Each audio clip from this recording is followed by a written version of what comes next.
recreational. We're talking about medical cannabis access. That's what this is about. That's what it's always been about for us. And that's what it'll always continue to be about until we get access through the Veterans Administration with medical cannabis. But can't get that done until federally it changed. So now we're talking about Georgia in the state. We're going to go into Florida in just a moment as well. But Georgia in 2019, it was a huge banner year. We got cultivation of medical cannabis passed. And, a lot of people were not happy. And when I say a lot of people, there were patients who were not happy about cultivation being passed here in Georgia because it did a couple of different things. It limited the licenses. There are only 6 licenses that are available here in the state of Georgia. Now, there's probably going to be over 1,000, maybe 1,500 qualified applicants that apply. I scratch that. 1,500 applicants that apply. Out of that, you may see 200 that are qualified. And what I mean by qualified is those that have the capital. Some of the requirements are, $1.5 million. There's certain things you have to have in place, bonds. There's certain abilities that you have to prove, which you should be able to. So out of that 1,000 or 1,500 that may apply, you may get 100 or 200 that's going to really be qualified to win a license out of that. Out of those 100 or 200 applicants, only 6 are going to be issued a license. There's going to be 2 Class 1 production licenses and 4 Class 2 production licenses. So you may be listening right now thinking, oh, how can I get involved in this? How can I do this? Well, let's talk about that for a minute. So it's very, very limited on the ability to get into this cannabis industry here in Georgia to start with right now.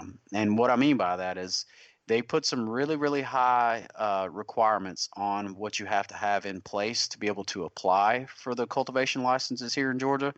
And some of those requirements are the amount of funding you have put together, the capital, the available capital that's there.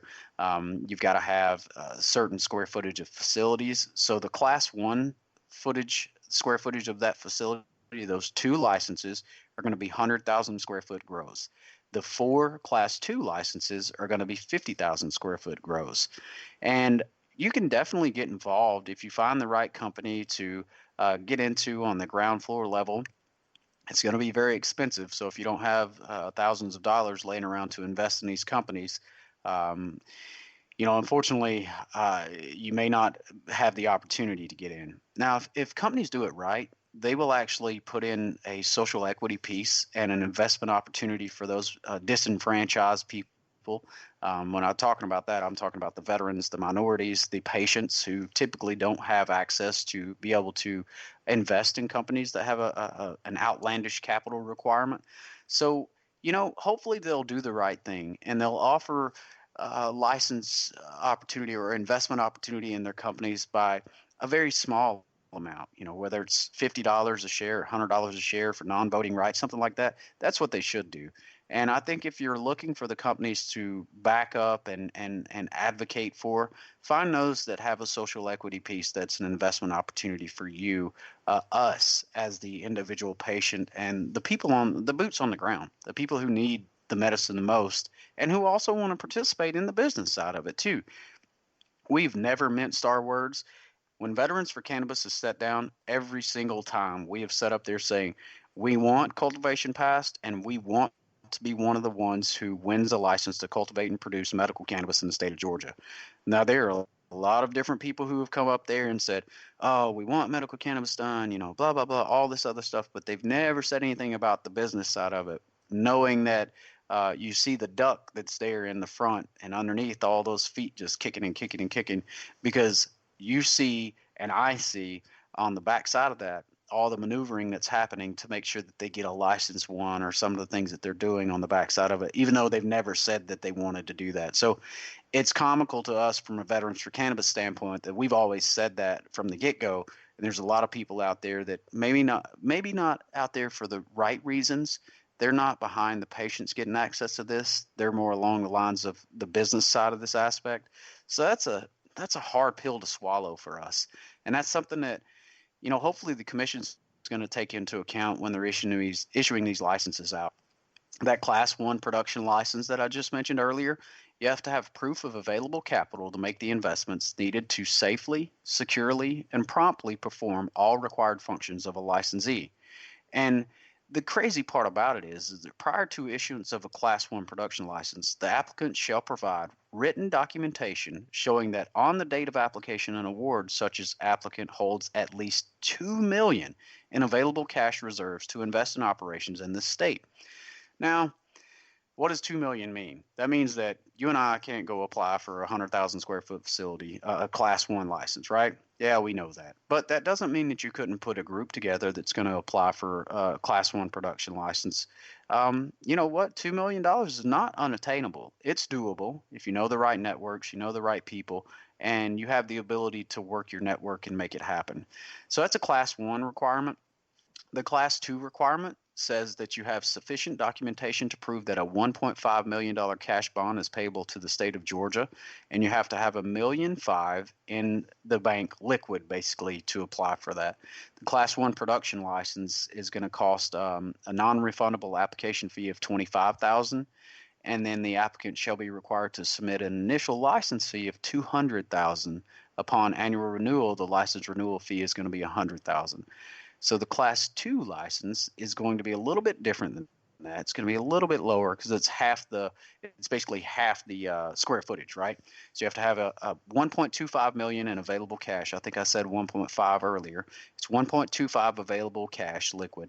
And you still got to have all the same security requirements, everything put together on it. Your bond on the 50,000 square foot facility is only 625,000, which is a cash bond that's payable to the state of Georgia. The application fee on the Class 2 is a non-refundable $5,000 application fee, and then the initial license fee is $100,000. And upon annual renewal, that annual renewal fee is $50,000. As I mentioned earlier, there's only going to be 4 Class 2 licenses and 2 Class 1 licenses. The Class 1 is the 100,000 square foot. The Class 2 is 50,000 square foot. But lo and behold, we finally got HB 324 done. We finally got medical cannabis cultivation passed here in Georgia. We were really strong on that, really worked hard over the last 5 years to make that happen for you, the listener, the patient, the veteran who needs access, the individual patient that is not a veteran, the civilian that needs access to medicine as well. Quality tested product has been our level of advocacy the whole entire time that we've done this. So hopefully, with a little bit of luck, we can win a cultivation license and maybe be one of those ones who can produce medicine here in the state of Georgia in the next 18 months, which will be really wonderful. Florida, as you all know, has had a medical cannabis program for a couple of years now. We worked really hard on Amendment 2 down there over the last couple of years to get that program put together. And Florida's medical cannabis program is pretty robust. It's finally come around to being really, really good for patients. Now, granted, they had kind of that monopoly on the licenses as well. They issued out a very limited amount of licenses to start with, and those licenses have flipped hands 2, 3, 4 times sometimes. So people are making a lot of money by selling their companies. But you know what? At least patients have access to medicine and quality medicine at that too. So that's a good thing. Industrial hemp cultivation was both passed in Georgia and Florida both this year, and we advocated hard for veterans to be a huge part of that. So in those bills, both of those bills have language so that veterans can get access to the growing side of the industrial hemp. Now, the processing is something we're working on right now to try to put together from a veteran standpoint, from a veteran fundraise standpoint, where we can invest in a company and all go together and do some processing for all of us that are going to be growers. So that's something to stay tuned for on one of our following podcasts that we'll talk about as well. You know, it's been a lot of information on Georgia, very little on Florida today, but at least you got a high level kind of overview of what's going on the medical cannabis side, a little bit of the industrial hemp, and we're going to focus on that in some of our follow-up podcasts from here on out. Guys, this has been Joshua Littrell. This has been my pleasure to just, speak with you all and talk about Georgia and Florida's medical cannabis programs and what this means to us as patients and getting access to quality tested products. That's what it's all about. Thanks so much for joining our Veterans for Cannabis podcast, and we ask you to tune in next time and share our information if you don't mind. You can always check us out at VFC USA, like Veterans for Cannabis USA.com, VFCUSA.com. I'm Joshua Littrell. your host of the Veterans for Cannabis podcast. Thanks so much for joining us. Share our information out on social media and join us next time. Take care.